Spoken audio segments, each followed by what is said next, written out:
Hey guys, I'm the Comics Kid 2099, and I'm once again wearing the same shirt that I have been over the last two reviews that I've done.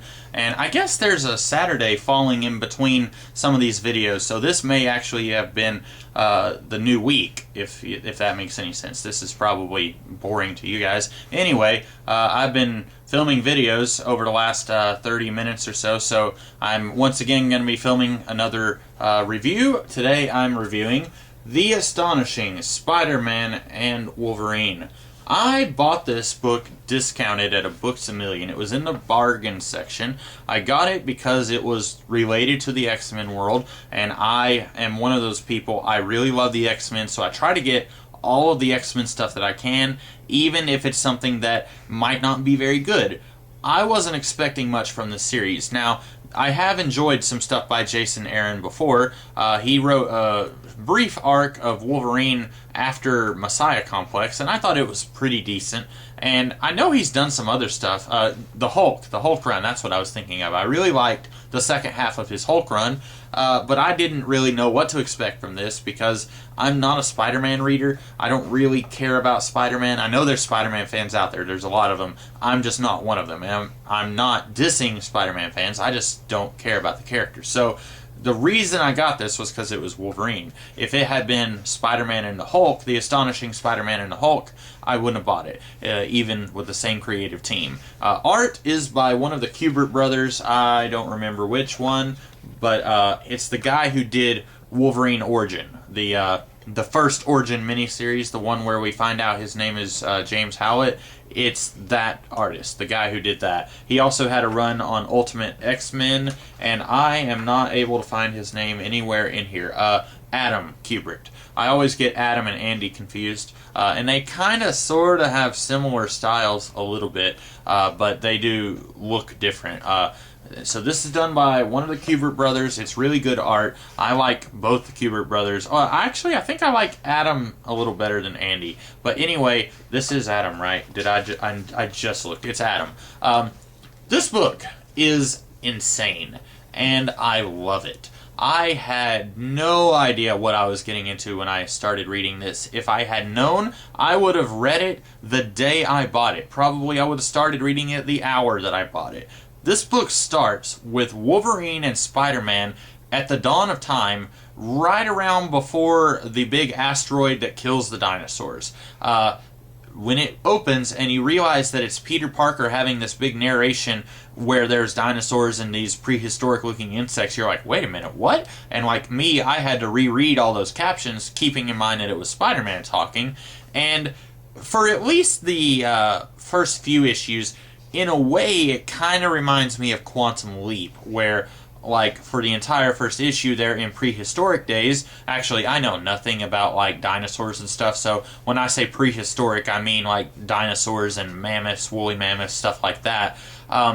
When it's in that time period, Spider-Man is kind of hanging out, trying not to ruin the timeline. Wolverine, meanwhile, doesn't care at all, and he's over there hanging out with the what are they called, the small people or the small folk or something like that. He's teaching them how to fight. He's like their leader. He taught them how to invent beer, which I thought was very funny. And then the next issue, the asteroid is coming at the end of that issue, and then they just disappear. And I think actually they disappear and they go to the next time period at the end of issue 1. And then they are in, I think, maybe the present day, or they're a little bit in the future. And basically what happened was, toward the end of Doctor Doom's life, I'm kind of sort of spoiling this, but it's okay, because I want you guys to read this. I definitely am recommending this book, but basically something happened. Actually, I'm not going to spoil it. You do know it will have Doctor Doom. Doctor Doom's involved. Something happened with Doctor Doom, and it eliminated all the life on the planet. But because Wolverine had altered history and taught the small people how to live, they had managed to survive the asteroid, which I have no idea how they did that. And then when humanity died, they kind of come out of nowhere and it's like, okay, this is our planet now. And so the end of issue 1 has one of the small people riding a robot devil dinosaur. That is the kind of comic book that you're going to get here. and it's awesome. I love this book so much. Now, one interesting thing here is it involves a lot of time travel, so if you don't like time travel, stay far away from this, because it doesn't follow any rules of time travel, if that makes sense. Like, there's stuff here that makes no sense at all. There's these two guys, there's these diamonds that when you touch them or something happens and they make you travel through time. I don't know how they work, because some people touch them and nothing happens. When Wolverine and Spider-Man are standing near them, they're teleported to the dawn of time. So I don't understand how they work. I don't even think Jason Aaron cared very much how they worked. He just needed a MacGuffin to get these guys from different points in time, so he had these diamonds in the story, but he wasn't, trying to figure out how these diamonds would really work. And honestly, can you blame him? You want to get to Robot Devil Dinosaur. You don't want to have boring stuff about how these diamonds work. Basically, this issue, or this whole miniseries, if you knew what the premise was, Spider-Man and Wolverine jumping around in time, you would think, oh, okay, that's not an important story. That's not part of canon. I don't need to read that. You would be wrong, because at the very end, Spider-Man is even kind of brooding to himself, because throughout this miniseries, he kind of fell in love with this lady who, honestly, she's not really a character, she's just there, but it kind of pokes fun at that too, which is very funny the way it does it. At the very end, Spider-Man, basically, he's no longer with this girl, and he's brooding and kind of talking to himself, saying, this whole thing was just pointless. None of it matters. None of it meant anything.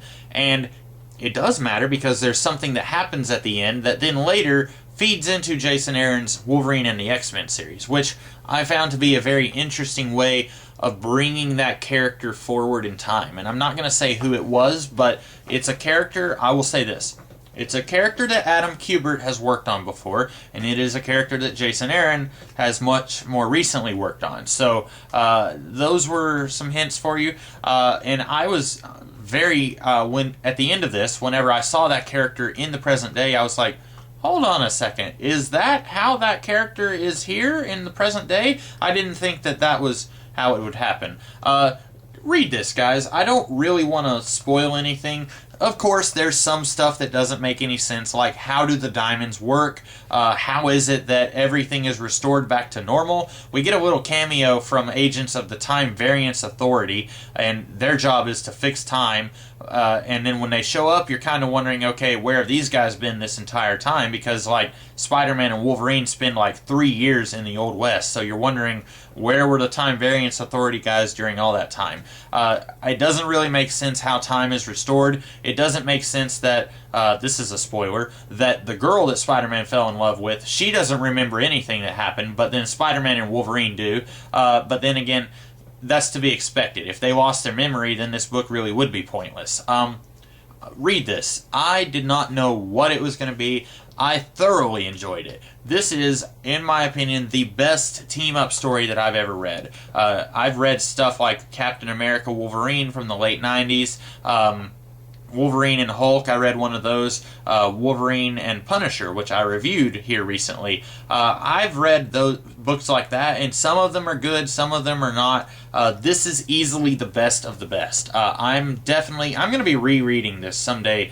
I don't know when, but because I don't reread a lot of my books, since I have so many to read for the first time, I don't go back and reread a lot, but this is definitely one that I want to reread. So, that's about all I have to say here. I know I haven't been talking to you. Well, I've been talking for about 9 minutes. So, I don't have much else to say. The art is great. Adam Kubert is killing it like always. Jason Aaron is a name that I probably am going to need to watch out for, because I know he did a pretty lengthy run on Wolverine and the X-Men, which I haven't read any of because I'm way behind on my X-Men reading.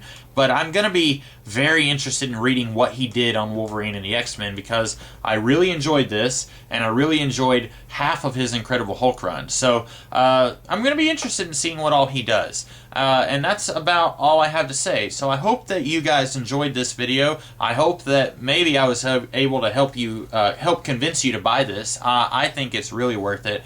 And that's about all I have to say. So I will see you guys some point in the future. I don't know when I'm going to be able to get my next review out. Maybe tomorrow, maybe a few days from now. But I hope you guys will, if you like this video, be sure to like, share, comment, and subscribe. And I will be back later on in the future sometime. So I will see you guys then. Have a great day.